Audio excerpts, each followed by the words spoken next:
Igbo ndị ọma, ekene m unu. Chetakwa na anyị ka nọ n'elu Choma Language School. Anyị na-akụzi ọtụtụ ihe ma ịmụ asụsụ Igbo, ma egwu ndị Igbo, ma omenala ndị Igbo dị iche iche. Tata anyị chọrọ ịgba egwu ndị Igbo. Biko bịa tụrụ anyị ịgba.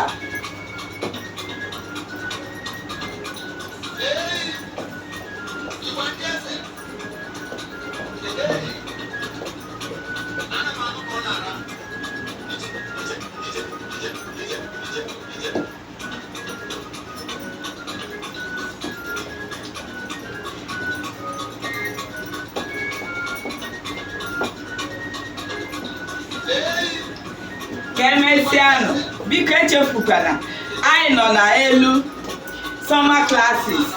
Biko ogologo ezumike a ụmụ akwụkwọ nwere, kpọtụrụ ụmụ gị ka ha bịa soro anyị mụọ ọtụtụ ihe gbasara ndị Igbo. Ka emesianụ.